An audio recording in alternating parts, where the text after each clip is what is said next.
we practice prosody? Well, prosody develops in two ways. First, prosody will develop when we have readers hearing teachers and parents and peers model reading that has good expression, appropriate speed, appropriate smoothness, and pacing.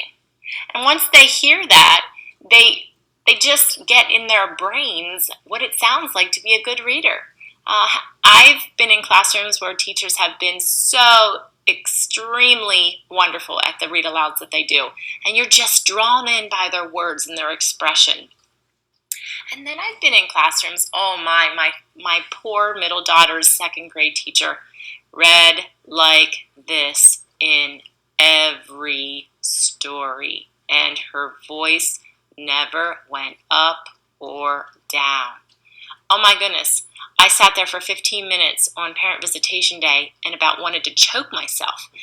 When we have teachers that don't do a good job of reading fluently, we cannot expect our readers to understand how they should sound when they read, because they're looking at those people as role models.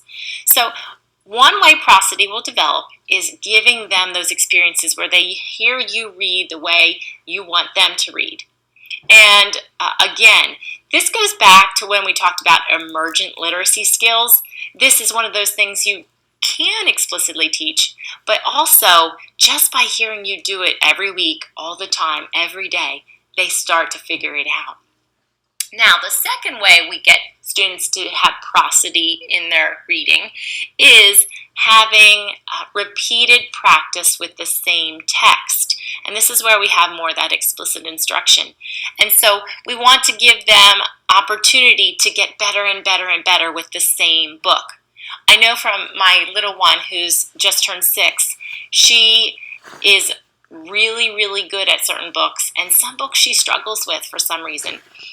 I also know that if I allow her to take a book that she enjoys, that she may not be great at reading, and have her read it again and again and again, each time gets a little bit more fluent. And she builds that confidence along with the skills on the page. So the words become more familiar with her.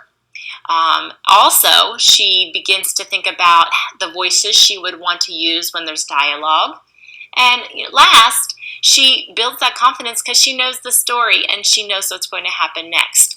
And so sometimes, especially with new readers, we have to give them lots of practice before we can expect them to be fluent.